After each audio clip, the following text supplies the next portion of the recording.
Documento 41. Los aspectos físicos del universo local.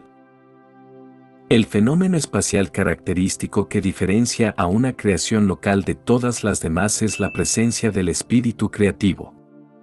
Todo Nevadon está impregnado de la presencia espacial de la ministra divina de Salvington, y dicha presencia termina en los límites exteriores de nuestro universo local. Lo que impregna nuestro espíritu materno del universo local es Nevadon. Lo que se extiende más allá de su presencia espacial está fuera de Nevadon, siendo estas las regiones espaciales extra Nevadon del superuniverso de Orbonton, otros universos locales. Aunque la organización administrativa del gran universo revela una división clara entre los gobiernos del universo central, los superuniversos y los universos locales, y aunque estas divisiones tengan paralelos astronómicos en la separación espacial entre Abona y los 7 superuniversos, no existen líneas claras de demarcación física en las creaciones locales.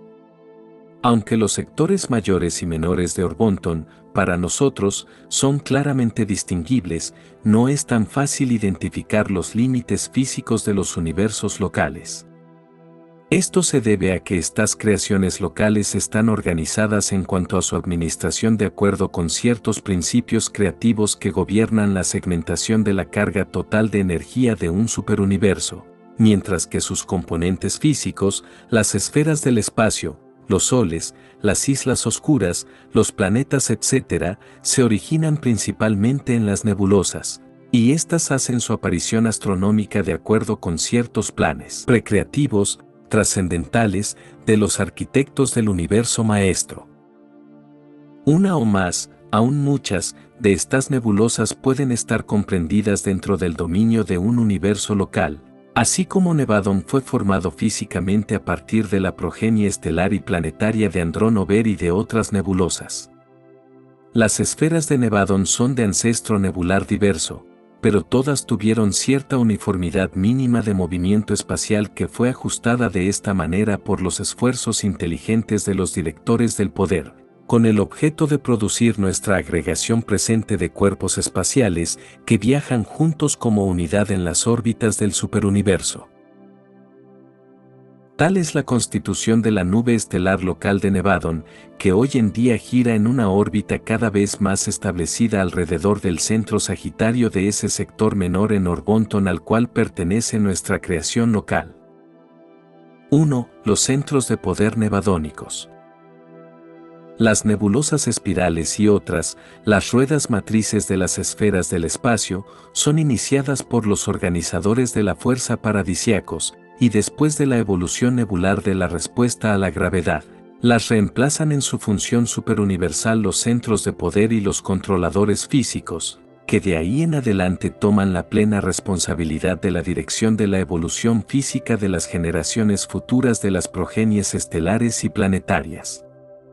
En el momento de la llegada de nuestro Hijo Creador, se coordinó inmediatamente esta supervisión física del preuniverso de Nevadon con su plan de organización universal.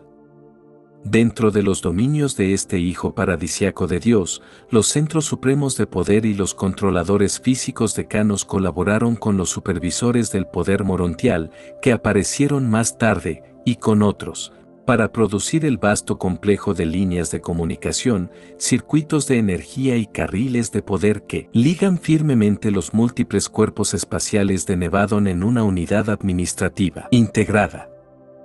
100 centros supremos de poder de la Cuarta Orden están permanentemente asignados a nuestro universo local. Estos seres reciben las líneas de entrada de poder de los centros de tercer orden de Ubersa y transmiten los circuitos disminuidos y modificados a los centros de poder de nuestras constelaciones y sistemas. Estos centros de poder, en asociación, funcionan para producir el sistema viviente de control e igualación que opera para mantener el equilibrio y la distribución de las energías que de otra manera serían fluctuantes y variables. Los centros de poder no se preocupan sin embargo por los trastornos transitorios y locales de energía, tales como las manchas solares y los disturbios eléctricos del sistema. La luz y la electricidad no son las energías básicas del espacio, son manifestaciones secundarias y subsidiarias. Los 100 centros del universo local están estacionados en Salvington, donde funcionan en el centro exacto de energía de esa esfera. Las esferas arquitectónicas, tales como Salvington, Edentia y Jerusalén, están iluminadas, calefaccionadas y energizadas por métodos que las hacen totalmente independientes de los soles del espacio.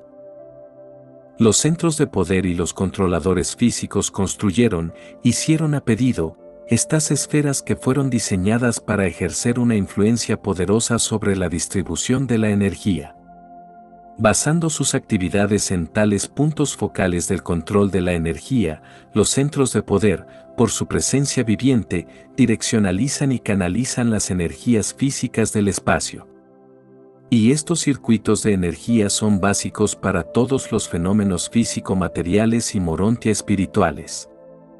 10 centros supremos de poder de la quinta orden son asignados a cada una de las subdivisiones principales de Nevadon, las 100 constelaciones.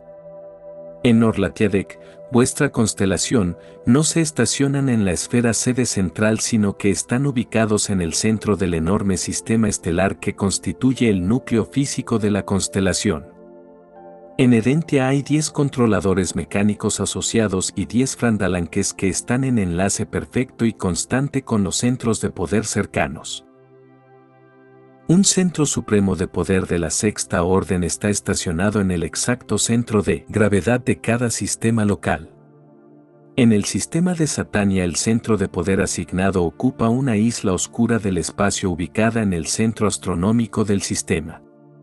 Muchas de estas islas oscuras son vastos dínamos que movilizan y direccionan ciertas energías espaciales, y el centro de poder de Satania utiliza en forma eficaz estas condiciones naturales, cuya masa viviente funciona como un enlace con los centros más elevados, dirigiendo las corrientes de poder más materializadas a los controladores físicos decanos en los planetas evolucionarios del espacio. 2. Los controladores físicos de Satania.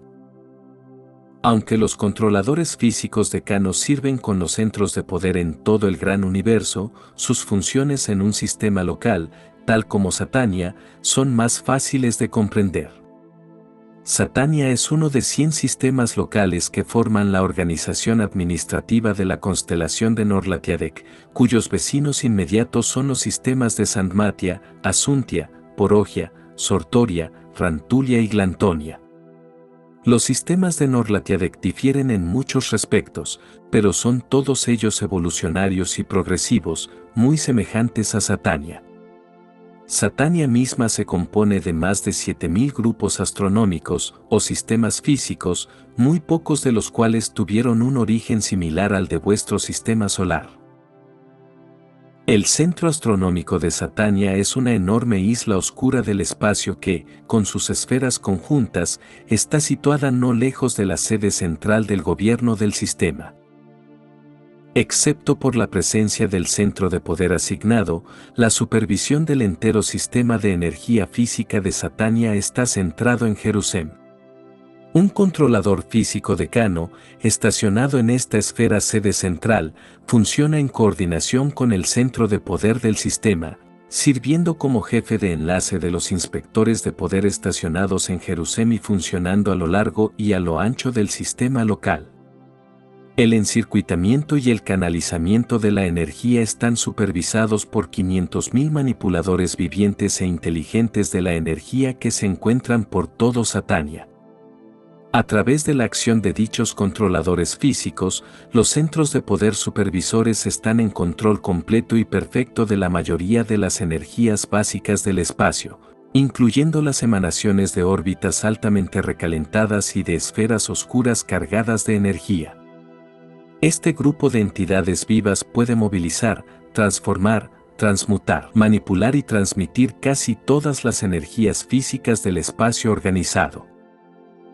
La vida tiene capacidad inherente para la movilización y transmutación de la energía universal. Vosotros estáis familiarizados con la acción de la vida vegetal en la transformación de la energía material de la luz en manifestaciones variadas del reino vegetal.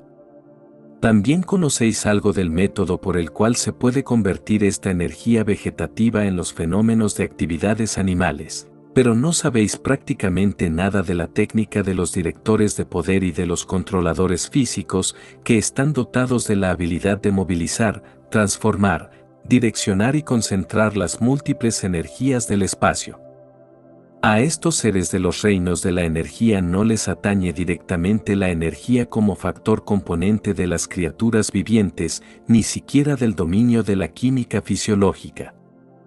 Algunas veces les conciernen los preliminares físicos de la vida, con la elaboración de aquellos sistemas de energía que pueden servir como vehículos físicos para las energías vivientes de los organismos materiales elementales. En cierto modo, los controladores físicos están relacionados con las manifestaciones previvientes de la energía material, así como los espíritus ayudantes de la mente lo están con las funciones preespirituales de la mente material. Estas criaturas inteligentes del control del poder y dirección de la energía deben ajustar su técnica en cada esfera de acuerdo con la constitución y la arquitectura físicas de ese planeta. Indefectiblemente utilizan los cálculos y deducciones de sus respectivos personales de físicos y otros asesores técnicos, en lo que se refiere a la influencia local de los soles altamente recalentados y de otros tipos de estrellas supercargadas. También se debe considerar a los enormes gigantes fríos y oscuros del espacio y las nubes enjambrantes de polvo estelar. Todas estas cosas materiales se tienen en cuenta en los problemas prácticos de la manipulación de la energía. La supervisión de la energía de poder en los mundos habitados evolucionarios es responsabilidad de los controladores físicos decanos, pero estos seres no son responsables de todos los trastornos energéticos en Urantia. Existe una cantidad de motivos para dichos disturbios, algunos de los cuales están más allá del dominio y control de los custodios físicos. Urantia está ubicada en las líneas de tremendas energías, un pequeño planeta en un circuito de masas enormes, y los controladores locales a veces emplean enormes números de su orden en el esfuerzo por equilibrar estas líneas de energía. Funcionan bastante bien respecto de los circuitos físicos de Satania, pero tienen problemas en aislarse contra las poderosas corrientes de Norlatiadec. 3. Nuestros asociados estelares. Hay más de 2000 soles brillantes que arrojan luz y energía en Satania, y vuestro sol es un llameante globo normal. De los 30 soles más cercanos al vuestro, solo 3 son más brillantes. Los directores del poder universal inician las corrientes especializadas de energía que funcionan entre cada estrella y sus respectivos sistemas. Estos hornos solares, juntamente con los gigantes oscuros del espacio, sirven a los centros de fuerza y a los controladores físicos como estaciones de paso para la concentración y direccionalización eficaz de los circuitos de energía de las creaciones materiales. Los soles de Nevadon no son distintos de los de otros universos. La composición material de todos los soles, islas oscuras, planetas y satélites, aun los meteoros, es muy idéntica. Estos soles tienen un diámetro medio de alrededor de 1.700.000 kilómetros, siendo el de vuestro propio globo solar ligeramente más corto. La estrella más grande en el universo, la nube estelar Antares, tiene un diámetro 450 veces mayor que el de vuestro Sol y su volumen es 60 millones de veces mayor. Pero hay abundante espacio para albergar a todos estos enormes soles. Tienen tanto espacio, comparativamente, como el que tendría una docena de naranjas circulando a través del interior de Urantia si el planeta fuera un globo vacío. Cuando una rueda matriz nebular arroja soles demasiado grandes, estos pronto se deshacen o forman estrellas dobles. Todos los soles son en un principio auténticamente gaseosos, aunque más tarde puedan existir, transitoriamente, en estado semilíquido. Cuando vuestro Sol alcanzó este estado casi líquido de presión de supergas, no era lo suficientemente grande para partirse en forma ecuatorial, siendo este un tipo de formación de estrellas dobles. Cuando son menos de 1/10 del tamaño de vuestro Sol, estas esferas llameantes se contraen, se condensan y se enfrían rápidamente. Cuando son más de 30 veces su tamaño, más bien 30 veces el contenido bruto de materia real, los soles se dividen rápidamente en dos cuerpos separados, volviéndose centros de nuevos sistemas o bien permaneciendo cada uno dentro de la atracción de la gravedad del otro y girando alrededor de un centro común como un tipo de estrella doble. La más reciente de las erupciones cósmicas principales en Orvonton fue la extraordinaria explosión estelar doble, la luz de la cual llegó a Urantia en el año 1572. Esta conflagración fue tan intensa que la explosión fue claramente visible a la luz del día. No todas las estrellas son sólidas, pero muchas de las más antiguas lo son. Algunas de las estrellas rojizas, que brillan ligeramente, han adquirido una densidad en el centro de sus enormes masas que podría ser expresada diciendo que 1 centímetro cúbico de dicha estrella, si estuviesen en Urantia, pesaría 176 kilos. La enorme presión, acompañada por pérdida de calor y de energía circulante, ha dado como resultado un acercamiento cada vez mayor de las órbitas de las unidades materiales básicas, que ahora están muy cerca de un estado de condensación electrónica. Este proceso de enfriamiento y contracción puede continuar hasta el punto limitante y crítico de explosión de condensación ultimatónica. La mayor parte de los soles gigantes son relativamente jóvenes, la mayoría de las estrellas enanas, aunque no todas, son antiguas. Las estrellas enanas de choque pueden ser muy jóvenes y pueden brillar con una intensa luz blanca, sin haber pasado por una etapa roja inicial de brillo juvenil. Generalmente tanto los soles muy jóvenes como los muy viejos brillan con un brillo rojizo. El brillo amarillento indica juventud moderada o ancianidad próxima, pero la luz blanca brillante significa vida adulta, robusta y prolongada. Aunque los soles adolescentes no pasan por una etapa de pulsación, por lo menos no visiblemente, al mirar al espacio tal vez podáis observar muchas de estas estrellas más jóvenes, cuyas gigantescas olas respiratorias requieren de 2 a 7 días para completar un ciclo. Vuestro propio Sol aún lleva una herencia en disminución de las poderosas exhalaciones de sus días más jóvenes, pero el ritmo se ha prolongado, de las anteriores pulsaciones de 3 días y medio, a ciclos de manchas solares de 11 años y medio cada uno. Las variables estelares tienen numerosos orígenes. En algunas estrellas dobles, las mareas causadas por las distancias en rápido cambio a medida que los dos cuerpos giran alrededor de sus órbitas también ocasionan fluctuaciones periódicas de la luz. Estas variaciones de la gravedad producen fulgores regulares y recurrentes, del mismo modo que la captación de los meteoros por acrecentamiento de material de energía en la superficie darían como resultado un fulgor de luz comparativamente repentino que velozmente volvería al brillo normal de ese sol. A veces un sol capta una corriente de meteoros en una línea de oposición disminuida a la gravedad y ocasionalmente los choques producen estallidos estelares, pero la mayoría de dichos fenómenos se debe totalmente a las fluctuaciones internas. En un grupo de estrellas variables, el periodo de la fluctuación de la luz es directamente dependiente de la luminosidad, y el conocimiento de este hecho permite a los astrónomos utilizar dichos soles como faros universales o puntos de medición precisa para una exploración ulterior de grupos distantes de estrellas. Mediante esta técnica es posible medir las distancias estelares más precisamente, hasta más de 1 millón de años luz. Mejores métodos de medición del espacio y una técnica telescópica perfeccionada revelarán en el futuro más plenamente las 10 grandes divisiones del superuniverso de Orvonton. Vosotros reconoceréis por lo menos 8 de estos inmensos sectores como grupos estelares enormes y relativamente simétricos. 4. La densidad de los soles. La masa de vuestro Sol es ligeramente mayor que la estimación de vuestros físicos, quienes la han calculado como alrededor de 1,8 mil cuadrillones, 1,8x 1027, de toneladas. Ahora se encuentra más o menos a medio camino entre las estrellas de mayor densidad y las más difusas, teniendo alrededor de 1,5 veces la densidad del agua.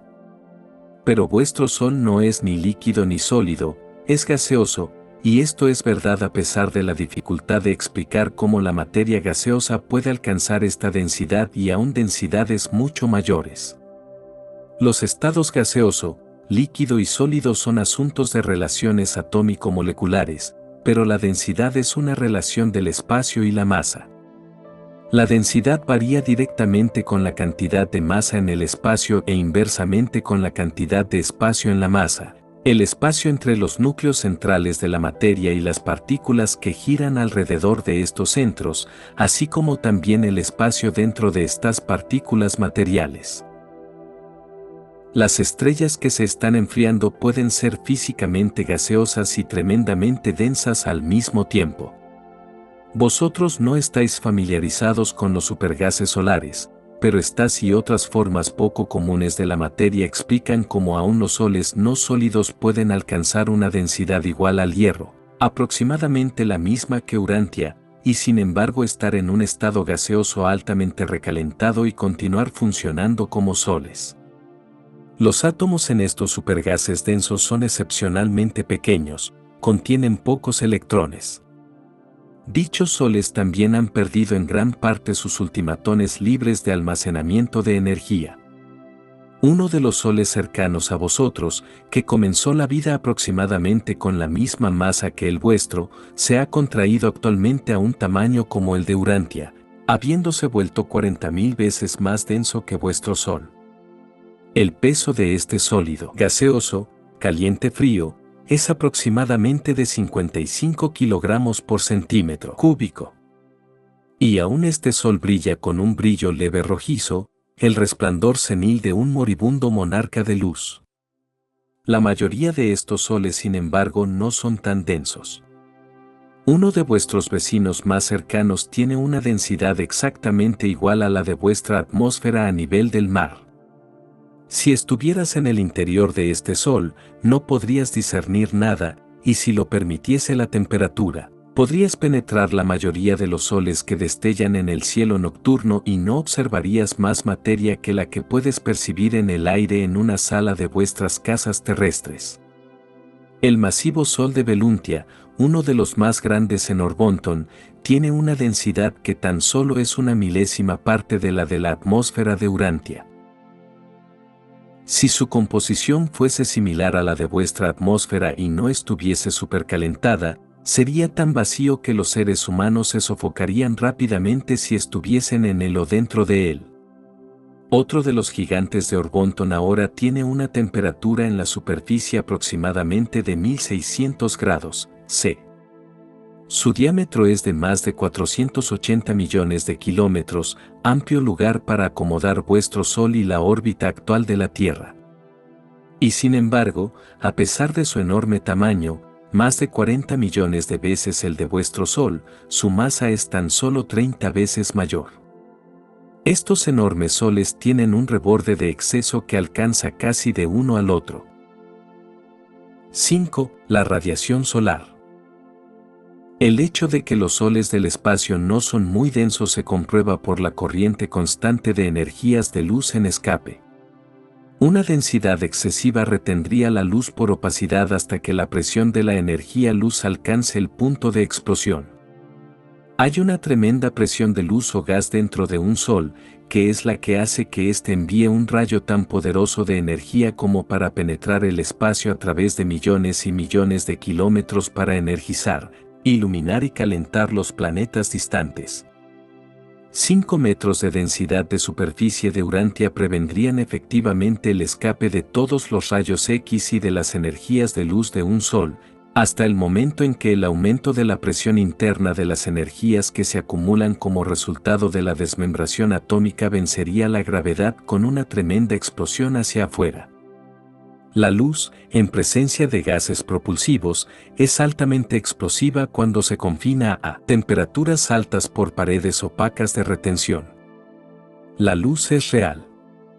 Según valoráis la energía y el poder en vuestro mundo, la luz del sol sería económica aunque costara $2 millones por kilo.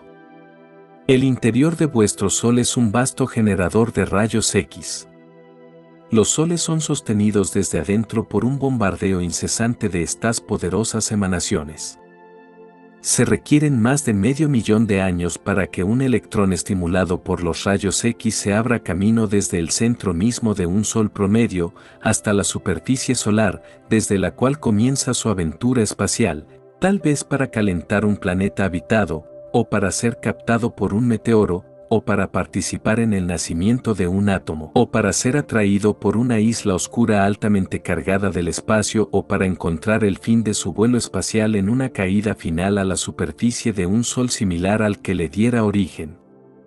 Los rayos X del interior de un Sol cargan con suficiente energía a los electrones altamente recalentados y agitados como para ser impulsados a través del espacio hasta las distantes esferas de los sistemas remotos, pasando por las muchas influencias obstaculizantes de materia que se le interponen y a pesar de las atracciones divergentes de la gravedad.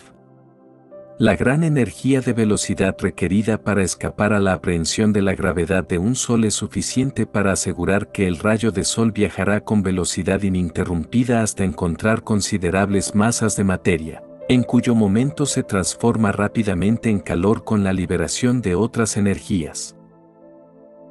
La energía, ya sea de luz o de otras formas, en su vuelo a través del espacio se traslada hacia adelante en línea recta. Las auténticas partículas de existencia material atraviesan el espacio como un disparo. Proceden en línea recta e ininterrumpida excepto cuando reciben el impacto de fuerzas superiores, y excepto en cuanto siempre obedecen la atracción de la gravedad lineal sobre la masa material y la presencia de la gravedad circular de la isla del paraíso. Puede parecer que la energía solar es impulsada en ondas, pero eso se debe a la acción de influencias coexistentes y diversas. Una forma dada de energía organizada no procede en ondas sino en líneas rectas. La presencia de una segunda o tercera forma de energía de fuerza puede ocasionar que la corriente bajo observación parezca viajar en una formación en ondas, así como, en una tormenta enceguecedora acompañada por fuertes vientos, el agua parece a veces caer en forma de cortina o descender en oleadas. Las gotas de lluvia caen en una línea recta de sucesión ininterrumpida, pero la acción del viento es tal como para producir un aspecto visible de cortinas de agua y de oleadas de gotas de lluvia. La acción de ciertas energías secundarias y otras no descubiertas que están presentes en las regiones espaciales de vuestro universo local es tal, que las emanaciones de luz solar parecen ejecutar ciertos fenómenos ondulados así como desintegrarse en porciones infinitesimales de longitud y peso definidos. Desde un punto de vista práctico, eso es exactamente lo que sucede. Difícilmente podéis esperar llegar a una mejor comprensión de la conducta de la luz hasta el momento en que adquiráis un concepto más claro de la interacción e interrelación de las varias fuerzas espaciales y energías solares que operan en las regiones del espacio de Nevadon. Vuestra confusión actual también se debe a vuestra comprensión incompleta de este problema en cuanto se refiere a las actividades interasociadas del control personal y no personal del universo maestro, las presencias, las actuaciones y la coordinación del actor conjunto y del absoluto no cualificado. 6. El calcio, el errante del espacio. Al descifrar los fenómenos del espectro, debe recordarse que el espacio no está vacío, que la luz, al atravesar el espacio, es a veces ligeramente modificada por las varias formas de energía y materia que circulan en todo el espacio organizado. Algunas de las líneas que indican materia desconocida que aparecen en el espectro de vuestro Sol se deben a las modificaciones de elementos bien conocidos que están flotando por todo el espacio en forma desintegrada, las víctimas atómicas de los feroces encuentros de las batallas elementales solares. El espacio está lleno de estos escombros errantes, especialmente de sodio y calcio. El calcio es, de hecho, el elemento principal de la permeación material del espacio en todo Orbonton. Todo nuestro superuniverso está lleno de piedra altamente pulverizada. La piedra es literalmente la materia básica de construcción de los planetas y las esferas del espacio. La nube cósmica, el gran manto espacial, consiste en su mayor parte en átomos modificados de calcio. El átomo de piedra es uno de los más comunes y persistentes de los elementos. No solamente tolera la ionización solar, la división, sino que persiste en una identidad asociativa aún después de haber sido azotado por los destructivos rayos X y destrozado por las elevadas temperaturas solares. El calcio posee una individualidad y una longevidad que superan todas las formas más comunes de la materia. Tal como lo han sospechado vuestros físicos, estos restos mutilados del calcio solar literalmente cabalgan en los rayos de luz por diversas distancias y de esta manera, se facilita enormemente su amplia diseminación por todo el espacio. El átomo de sodio, bajo ciertas modificaciones, también es capaz de locomoción en la luz y en la energía. El logro del calcio es aún más notable puesto que este elemento tiene una masa que es casi el doble que la del sodio. La permeación local del espacio por parte del calcio se debe al hecho de que escapa de la fotosfera solar, en forma modificada, cabalgando literalmente los rayos del sol salientes.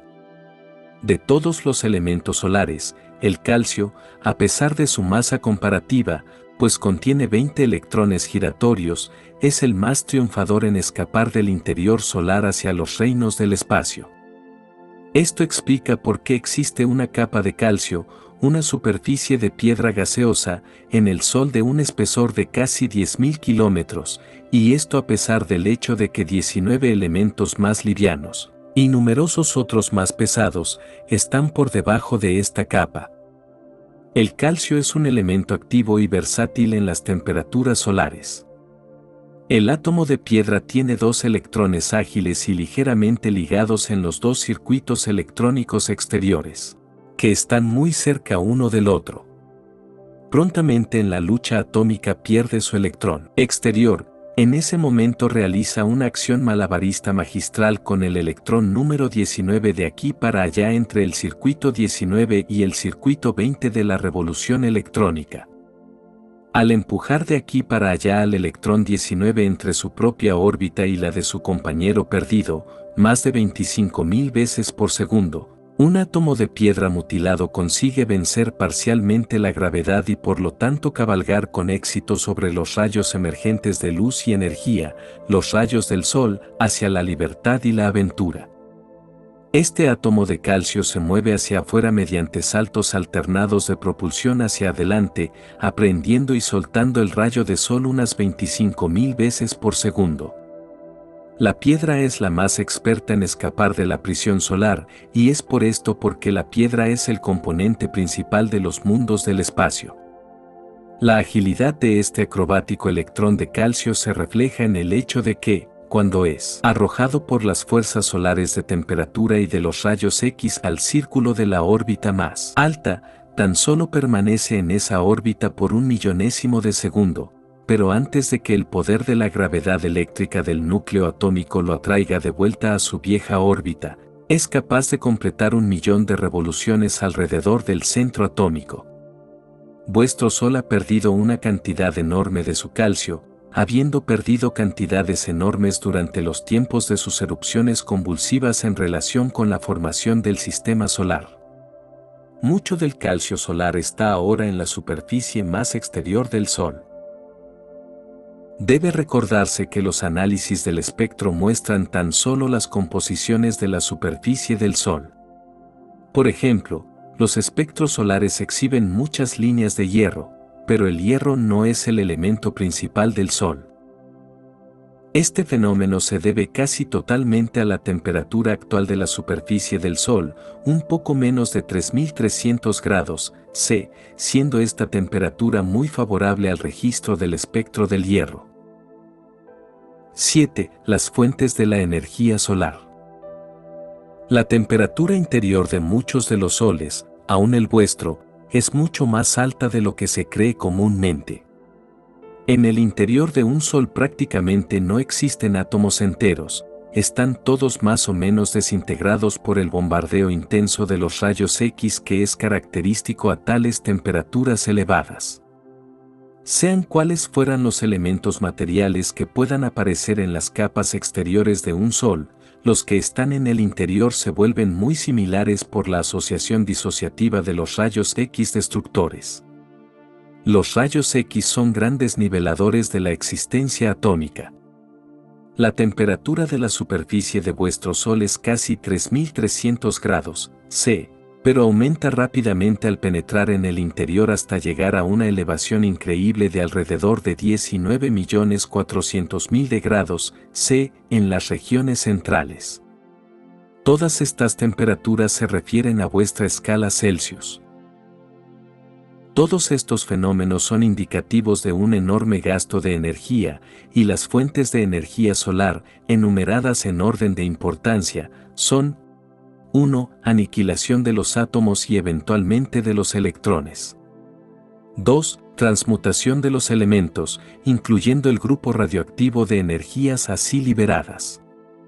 3. La acumulación y transmisión de ciertas energías espaciales universales.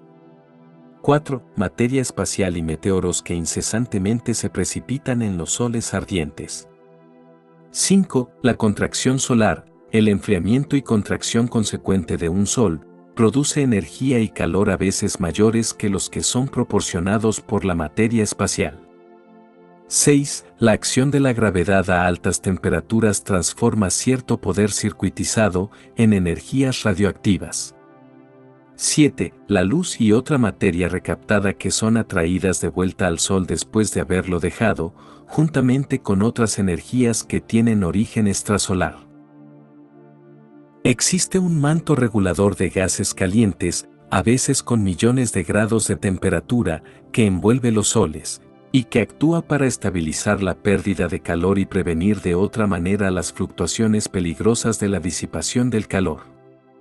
Durante la vida activa de un Sol, la temperatura interior de 19.400.000 de grados C permanece aproximadamente la misma sin relación alguna con la caída progresiva de la temperatura exterior.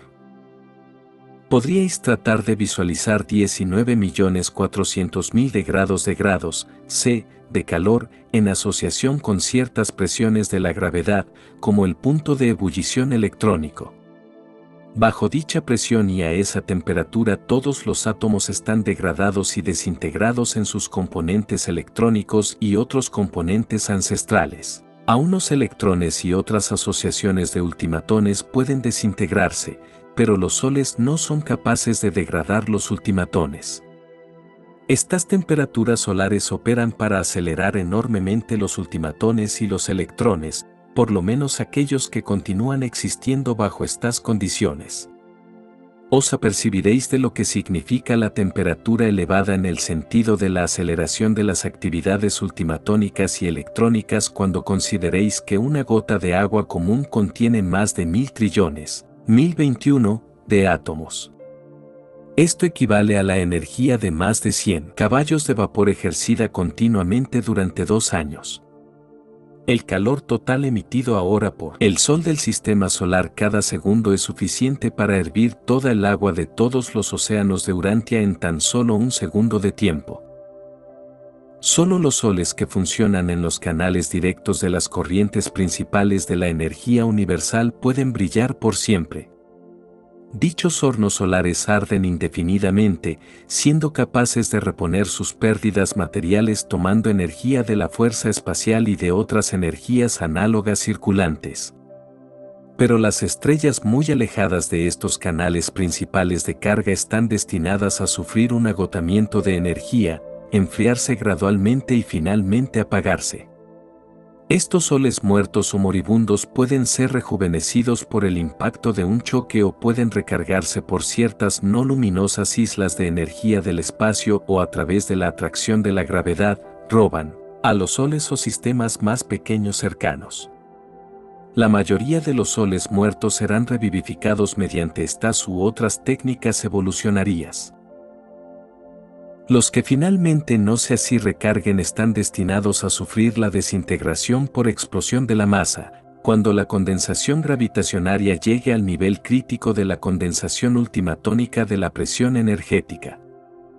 Dichos soles que desaparecen se convierten de este modo en energía de la forma más rara, admirablemente adaptada a energizar a otros soles más favorablemente ubicados. 8. Las reacciones de la energía solar. En aquellos soles que están dentro del circuito de los canales de energía espacial, se libera la energía solar mediante varias cadenas complejas de reacción nuclear, la más común de las cuales es la reacción de hidrógeno-carbono-helio. En esta metamorfosis el carbono actúa como catalizador de la energía, puesto que no sufre cambio alguno en este proceso de conversión de hidrógeno en helio. Bajo ciertas condiciones de alta temperatura, el hidrógeno penetra los núcleos del carbono. Puesto que el carbono no puede contener más de 4 de estos protones, cuando se llega a este estado de saturación, comienza a emitir protones tan rápidamente como van llegando los nuevos. En esta reacción las partículas de hidrógeno entrantes salen como átomos de helio. La reducción del contenido de hidrógeno aumenta la luminosidad de un sol. En los soles destinados a apagarse, la cúspide de luminosidad se alcanza en el punto de agotamiento del hidrógeno. Después de este punto, el brillo se mantiene por el proceso resultante de contracción gravitacionaria. A la larga, esa estrella se volverá una así llamada estrella enana blanca, una esfera altamente condensada. En grandes soles, pequeñas nebulosas circulares, cuando se agota el hidrógeno y sobreviene la contracción gravitacionaria. Si dicho cuerpo no es suficientemente opaco como para retener la presión interna de apoyo para las regiones gaseosas exteriores, se produce un colapso repentino.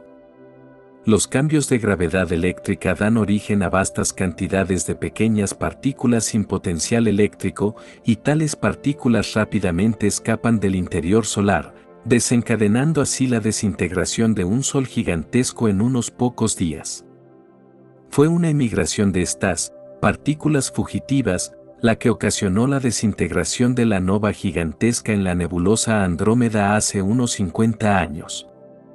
Este vasto cuerpo estelar se desintegró en 40 minutos del tiempo de Urantia. Como norma, la vasta expulsión de materia continúa existiendo alrededor del Sol residual en enfriamiento en forma de extensas nubes de gases nebulares. Y esto explica el origen de muchos tipos de nebulosas irregulares, como la nebulosa Cáncer que se originó hace aproximadamente 900 años, y que aún exhibe la esfera matriz como una estrella solitaria cerca del centro de esta masa nebular irregular. 9. La estabilidad de los soles. Los soles más grandes mantienen un control de la gravedad tal sobre sus electrones que la luz escapa solamente con la ayuda de los poderosos rayos X. Estos rayos ayudantes penetran todo el espacio y se involucran en el mantenimiento de las asociaciones básicas ultimatónicas de energía.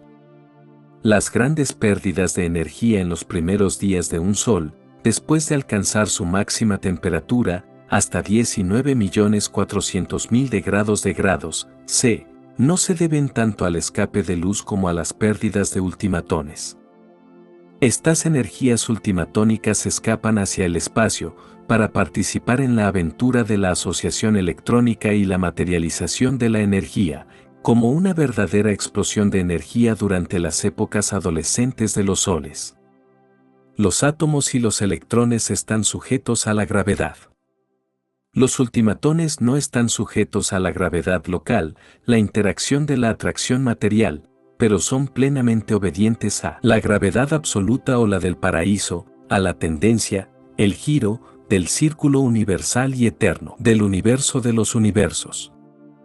La energía ultimatónica no obedece a la atracción lineal o directa de la gravedad de las masas materiales cercanas o remotas, sino que siempre gira de acuerdo con el circuito de la gran elipse de la enorme creación. Vuestro propio centro solar irradia anualmente casi 100.000 millones de toneladas de materia real, mientras que los soles gigantescos, durante sus primeros años de crecimiento, los primeros 1.000 millones de años pierden materia a un ritmo prodigioso. La vida de un sol se estabiliza cuando alcanza el máximo de la temperatura interna y las energías subatómicas comienzan a ser liberadas. Es justamente en este punto crítico cuando los soles más grandes tienen pulsaciones convulsivas. La estabilidad del Sol es completamente dependiente del equilibrio entre la gravedad y el calor, tremendas presiones contrabalanceadas por temperaturas inimaginables. La elasticidad del gas interior de los soles mantiene las capas superpuestas de materiales varios, y cuando la gravedad y el calor están en equilibrio, el peso de los materiales exteriores iguala exactamente la presión de la temperatura de los gases subyacentes e interiores. En muchas de las estrellas más jóvenes la condensación gravitacionaria continuada produce temperaturas internas en constante aumento y a medida que aumenta el calor interior, la presión interior de los rayos X de los vientos del supergas pasa a ser tan grande que, en conexión con el movimiento centrífugo, un sol comienza a arrojar sus capas exteriores hacia el espacio, compensando así la falta de equilibrio entre la gravedad y el calor. Vuestro propio Sol ha alcanzado desde hace mucho tiempo un equilibrio relativo entre sus ciclos de expansión y contracción, aquellas alteraciones que producen las gigantescas pulsaciones de muchas de las estrellas más jóvenes. Vuestro Sol está ahora saliendo de su 6.000 millonésimo año. En el momento presente está funcionando a través del periodo de economía más grande. Brillará con la eficiencia actual por más de 25.000 millones de años. Probablemente experimentará un periodo de declinación parcialmente eficiente que será tan largo como la combinación de los dos periodos, el de su juventud y el de su funcionamiento estabilizado. 10. El origen de los mundos habitados. Algunas de las estrellas variables, en el estado de máxima pulsación o cerca del mismo, están a punto de dar origen a sistemas subsidiarios, muchos de los cuales serán finalmente como vuestro propio Sol y sus planetas giratorios. Vuestro Sol estaba en igual estado de pulsación vigorosa cuando se acercó el masivo sistema de Angona y la superficie exterior del Sol comenzó a expeler verdaderas corrientes, capas continuas, de materia. Esto prosiguió con una violencia constantemente en aumento hasta la posición más cercana, momento en el cual se alcanzaron los límites de la cohesión solar y un vasto pináculo de materia, el ancestro del sistema solar, fue expulsado. En circunstancias similares la aproximación más cercana del cuerpo de atracción a veces despega planetas enteros, hasta un cuarto o un tercio de un Sol. Estas grandes efusiones forman ciertos tipos peculiares de mundos con nubes, esferas muy parecidas a Júpiter y Saturno. La mayoría de los sistemas solares, sin embargo, tuvieron un origen completamente diferente al vuestro, y esto se aplica también a aquellos que fueron producidos por la técnica de la gravedad mareomotriz. Pero cualquiera que sea la técnica que se aplique para la construcción de mundos, la gravedad siempre produce la creación del tipo de sistema solar, o sea un sol central o isla oscura con planetas, satélites, subsatélites y meteoros. Las modalidades de origen, la situación astronómica y el medio ambiente físico determinan al mayor grado los aspectos físicos de los mundos individuales. La edad, el tamaño, la velocidad de las revoluciones y la velocidad a través del espacio son también factores determinantes. Tanto los mundos de contracción gaseosa como los de acrecentamiento sólido están caracterizados por montañas y, durante su vida primitiva, si no son demasiado pequeños, por agua y aire. Los mundos que se originan de las divisiones de cuerpos celestes en estado de derretimiento y los mundos que resultan de choques carecen a veces de extensas cadenas montañosas. Durante las primeras épocas de todos estos nuevos mundos, son frecuentes los terremotos, y todos ellos se caracterizan por grandes alteraciones físicas. Esto ocurre especialmente en las esferas formadas por contracción de gases, los mundos nacidos de los inmensos anillos nebulares que quedan como secuela de la condensación y contracción prematuras de ciertos soles individuales.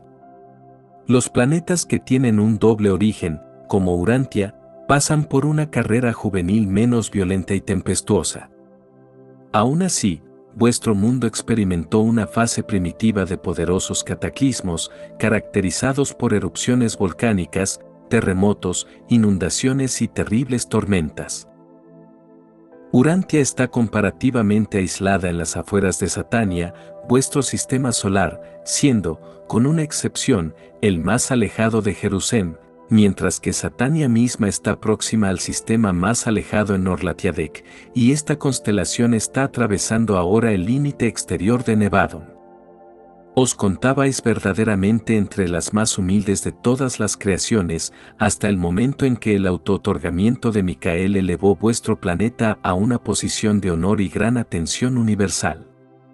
A veces el último será el primero, así como verdaderamente el más humilde se torna el más grande. Gracias por escuchar Urantia.